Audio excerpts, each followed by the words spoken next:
Hi, this is Vivian Watts. Take a look at this cute little box card. Your receiver will be pleasantly surprised when they take this out of the envelope. It was folded flat and can be easily mailed.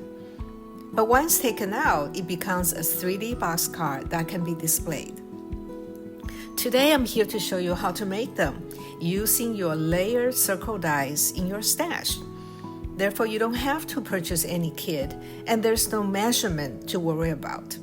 You can use any of the layered circle dies you have, whether it's a plain circle dies or it's a set with more ornamented edges, like a scallop edge. I even made a peacock using the same technique. Does that sound good? Let's go for it. So for today's example, I'm using this set that's just plain circle dies. I'm taking just 2 dies out. The largest one will be used to make the feather or the tail feather of the turkey. And the smaller one will be made into the head. So you want to pick 2 circle dies that can coordinate nicely in size. For the large one, we're going to cut 3 pieces, and we'll cut 2 pieces for the smaller one. So let's go ahead and work on the tail feather first. So what we're going to do first is to cut a straight bottom from the circles. Notice that I am not measuring anything. I'm just taking a look and decide how big I want the tail feather to be. And then I will just cut a straight line. This is necessary because later we need a straight bottom so we can display this 3D box card. All right, so we cut the first piece, and this is what it's going to look like on the finished product. Using the first one as our template, we're going to cut 2 more pieces so you have 3 identical pieces. Now let's start working on the feather. Taking 2 of the 3 pieces, I'm going to fold this piece in half. And I'm going to use my bone folder to give it a good crease because you need a good structure later. All right, first one down. Now we're taking the second piece, doing exactly the same, fold it in half, and then give it a good crease. Okay, so far so good. What you're going to do is you're going to take these 2 folded pieces and attach to the one that's not folded to form the tail feather. And this is what it's going to look like on the finished product.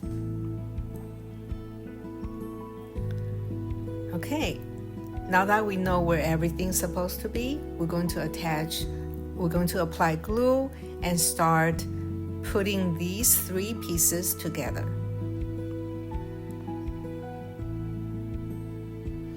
So make sure you line everything up, the curves and the bottom. I like to use liquid glues because it will give me some time to make adjustment.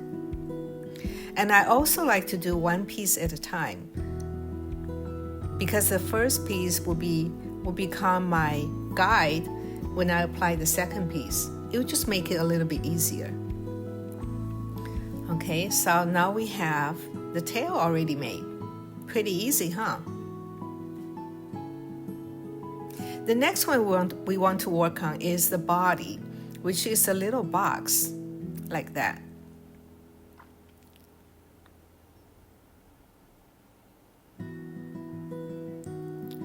Again, I'm not doing any measuring, but I'm going to use this smaller circle as my guide.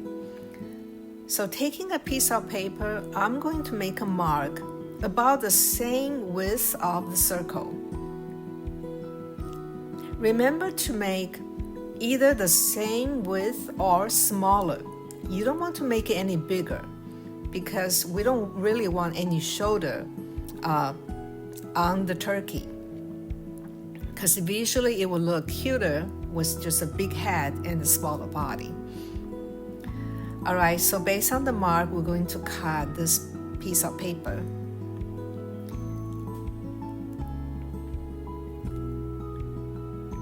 before we can form the box, we need to make some score lines.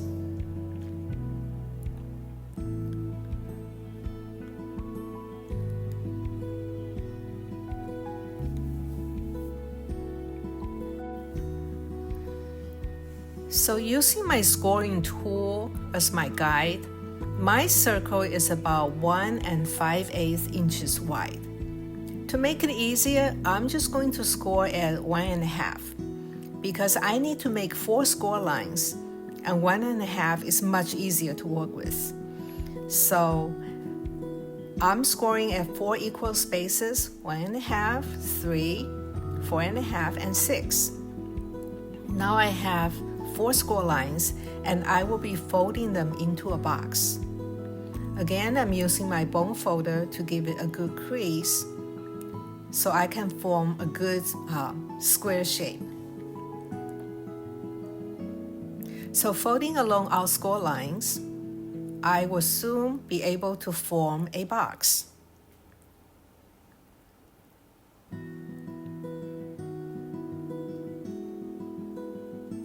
I do have some excess, so I'm going to just trim it off before I apply glue and attach everything, the sides together.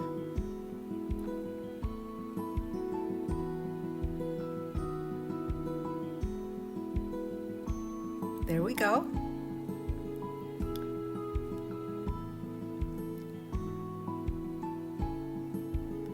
Here's a look comparing the finished product with what we have made so far. Okay, now we are able to apply glue and form our the body of the turkey.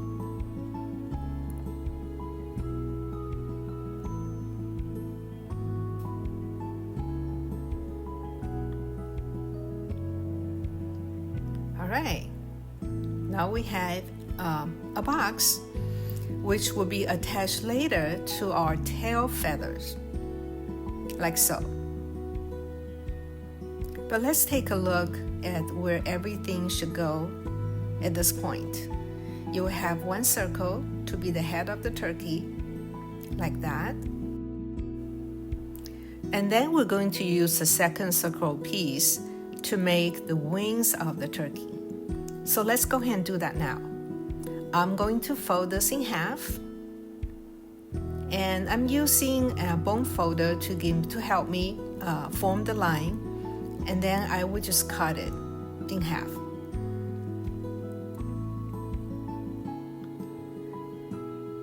All right, taking a look at the pieces, I think we're ready to start attaching everything together to form the base of our project. All right, so I'm using one side of our square box, applying glue, then attach this right in the middle of our tail piece. Make sure you line up the bottom. So I'm folding this down in both directions to make sure that it's lined up correctly, and also it can move freely, because eventually you want this to be a foldable card. Okay, the next one we're going to apply will be the head. So that will be the first circle piece that's still intact.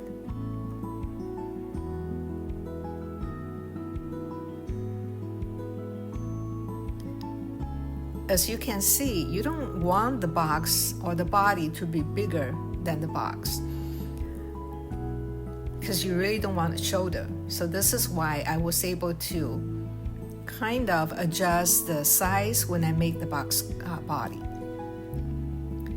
And now we're going to apply the wings. Make sure the edge or the tip toward the back does not go over your box, because you want it to be able to be folded on both in both directions. The tip that's toward the front, it will be okay to go over the box. All right, so taking a look at our sample pieces against the finished product. We're getting there. It's starting to take shape. So the next thing we want to do is to put a layer piece inside the box, and this is where you can attach your sentiment or more embellishments. So I'm taking a strip of paper. I'm going to score at the same width of the box. You need this to be exactly the same. Remember we did 1.5, so I'm going to use the exact same width for the box. You can mark it on the paper, or you can just take a visual look so you know the size. And I'm going to keep 2 tabs because I need these 2 tabs so I can apply glue to attach this piece to the inside of the box, like so. All right, taking a look, and it is the correct size. So I'm ready to apply glue and attach these pieces together. I like to keep it kind of right in the middle of the box, and I like to put just 1 layer. But if you are working with a bigger project, you may want to put 2 layers. It's really up to you. Even after we put this layer, it still can be folded flat. So it is a very versatile piece to work with. Okay, you're almost there. So take a look at what you have done so far against the finished product. You have almost all the elements needed so far. You want to double check your assembled piece so far to make sure it can lay flat, it can be fit into an envelope. I believe this one is an A2 envelope that I'm showing as an example. All right, now let's start working on the face of our turkey. Let's work on the beak. I have a tip for you. I am taking the smallest circle die in the layer set and just lay on top of a corner of any of the scrap piece of paper, like so. I'm taking that to my die cutting machine, and once I die cut it, it will form a shape like this that looks just like a beak. So I'm testing the size to make sure this is the right size, and it looks pretty good. Now how about eyes? I happen to have some gem pieces that I can use.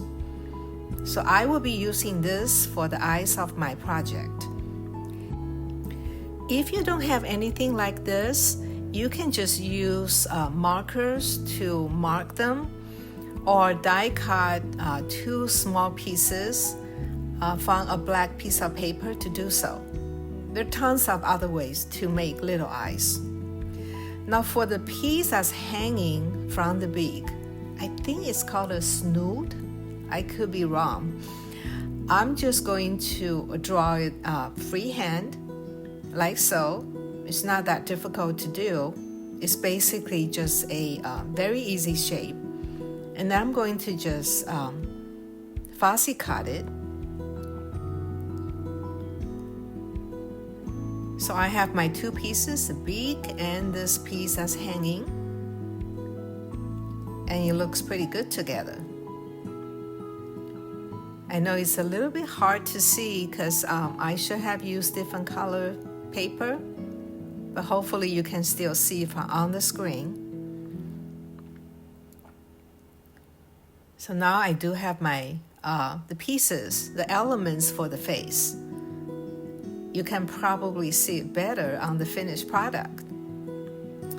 Okay, the next thing we want to work on is to make a tab that can hold your embellishment or your sentiment. So I'm just taking a piece of paper just to test the size And I know I need to cut a piece that's smaller than the box so it can go inside the box. Now this piece is going to be used as a base to hold your embellishment or your sentiment. You're not going to see much of it, but you can just adjust the height or the size as you see fit. And I'm just taking a random piece to show you how to assemble that later. Alright, now you just finished making your base project. You have all the elements needed. Everything looks good. Now your project is ready for you to embellish. Well, I hope you have fun watching this video. I'm showing you some of the pieces I made. If you like this video, please subscribe to my channel so I can make more. Thank you.